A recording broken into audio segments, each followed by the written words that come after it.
Hey everyone, my name is Matthew Dale, and today I want to show you guys how I am using the perform pages in the Axe FX3. And of course, you can also do these things in the FM9 and in the FM3 as well. So the performance pages themselves give us very quick access to a number of different controls, any controls that we want really, so we can focus on dialing in our tones when we get to a venue rather than spending some time flipping through pages and looking for that one parameter that we want to adjust. So we have two separate performance pages going on. We have a global and we have a per preset. And the global is the same across all of the presets when you get it set up. The per preset are, just as they say, per preset. So the things that I like to have on my global controls would be the amp drive and the amp overdrive. The amp drive is also the amp input drive if you're using something like what I'm using, which is the AC20. And I also like to have the amp level up there. That's really just a just-in-case sort of control if I need to turn a particular amplifier up or down relative to the entire preset that I'm using. But I also always use the level tool to get that level, right at or just under that red line. I also really like to use my reverb and delays in parallel. If you haven't watched my series versus parallel video, I will put that in the end screen at the end of this video that you can check out. So because I use parallel effects quite a bit, all I really need to do to dial in my amount of reverb or delay is adjust the level. So I have the reverb and delay level controls on the top row here as well. And then a couple of other things that I adjust all the time would be the cabinet low cut and the cabinet high cut. My typical settings on a low cut would be anywhere between like 80 hertz and 100 hertz for any given cabinet IR matching with an amplifier.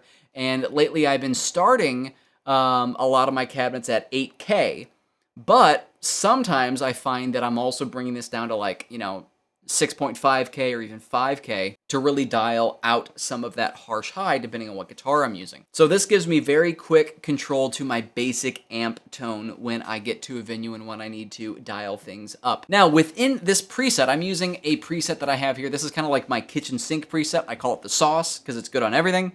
I've got an AC style amp, I've got a Fender style amp, a Marshall style amp, and then I've got a Dumble style amp going on in here. And these are some controls that I want quick access to. I've got a drive block, and I don't always, because the amp block and the Fractal stuff is so fully featured, I don't always need a drive block in some of my presets. But in this particular one, I do. So I've got the drive and level controls, so I can dial in those two controls for any number of gain sounds that I need. And then also in this preset, I will play this. So here's my AC. And then here's my Fender. Really clean and sparkly. I also am using in this preset a filter block to do kind of a Qtron auto wah type thing.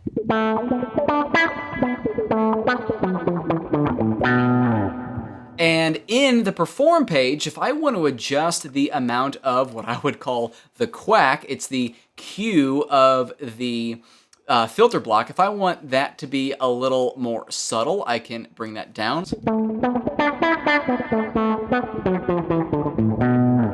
Or if I want a lot more quack, I can just boost it all the way up.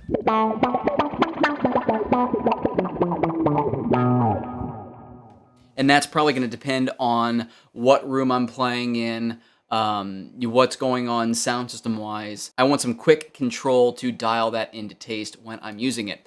I'm also using a boost from another filter block in this preset.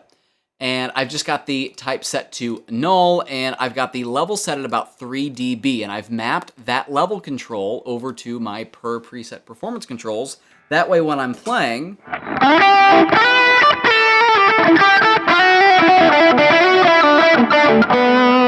if that's either too loud or too soft for what I need, I can adjust it up or down accordingly. And I like it at 3 for right now. 3 is typically a good starting point. Pro tip, 6 dB is a perceived doubling in volume. So I tend to, start in units of multiples of 6, like 3 or 6 or 12. If you want, twice as much volume, and then kind of dial things from there. So 3 dB is my starting point. Let's take a look at another preset that I have called up here. This is my praise and worship preset. So when I play at churches on the weekends, this is what I'm using to get all of those tones.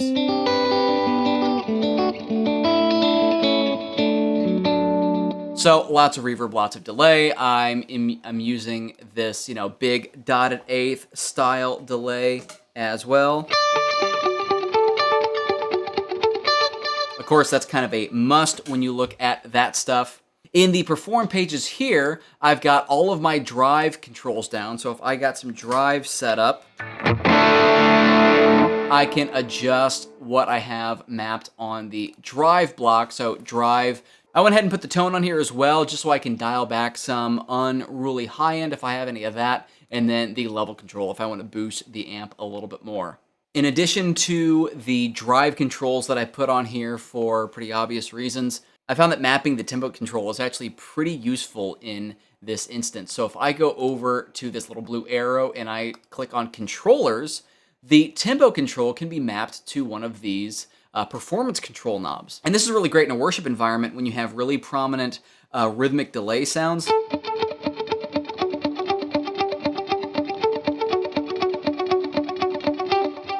And sometimes, although we try to be as consistent as we can be with a tap tempo, sometimes it's nice to just twist a knob and get whatever BPM the click track is on so you can really dial it in.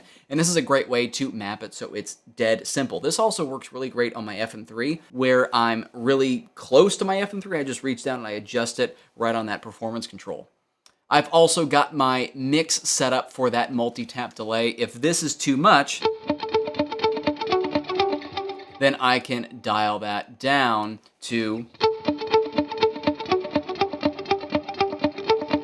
something a little bit more, like that or wherever. And then something that I've been doing on all of my live patches lately is using a parametric EQ block at the end of my amp chain. So amp cab and then parametric EQ right after that to dial out some of the excess lows and highs. So I've got this set up with 24 decibels per octave on the first band, and then on the last band, 24 decibels per octave, and I'm utilizing that to adjust my low and high. Sometimes in a big cathedral or a big church type environment, those frequencies can really build up, especially your low end, and you don't really want to be competing with the bass player in a situation like this. So I'm running this at 100 hertz, and then I've brought the frequency 5, I brought that down to 6500 to dial that stuff in. And again, that is mapped on my per preset control for this patch. And again, it just makes things easier to dial in a great sound.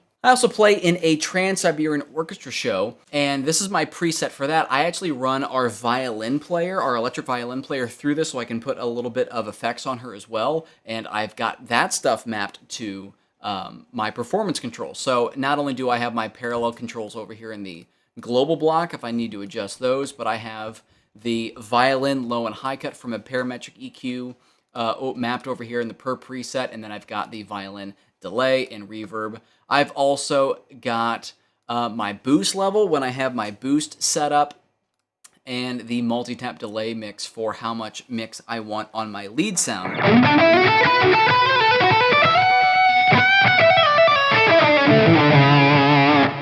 Now, I'm using a Mark style amp here as well. If I go over to the amp, here we are. This is the USA lead model. This is the Mark IV style, which is a great sounding amplifier. And of course, I'm using the Mark style 5-band EQ on the back end here.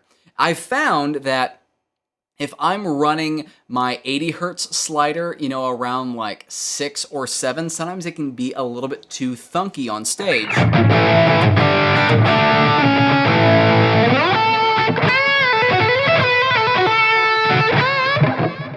And if I go over to my perform page, I've mapped the 80 hertz slider to one of these performance controls. So lately I found that like maybe 1 or 2 is typically where I like to find it, so it's a little bit tighter on stage.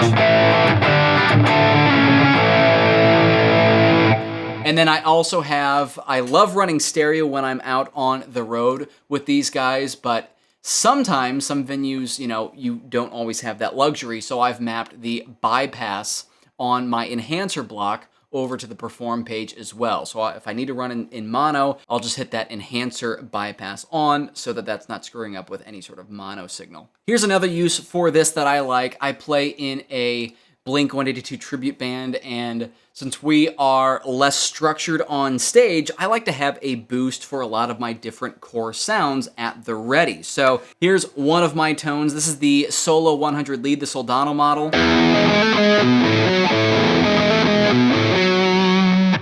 I've also got a clean AC going on in here.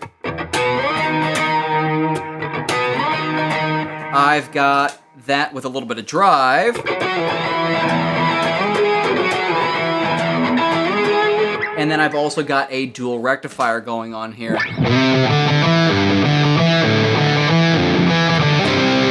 For those types of tones in there as well. All of these core amp tones, I want to have a bit of a boost if I need a boost somewhere in this chain. So I've actually set up different scene levels on this preset, where I've got a boost on the first one,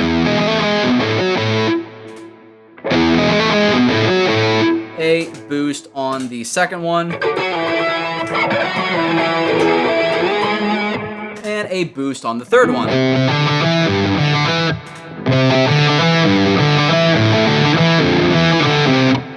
And utilizing these scene levels in this way is great because it's just your tone exactly the way it is with the effects that it is, just a bit louder. And I've mapped these controls to the per preset performance control. So I can adjust on the fly the boost level of my AC amp, the Solo 100, and then the rectifier as well, all at a twist of a knob. These are a couple of great uses that I found for the performance pages. And if you have some other clever things that you've done, go ahead and let me know what those are in the comments below. I hope this was helpful. My name is Matthew Dale. I'll see you on the next one.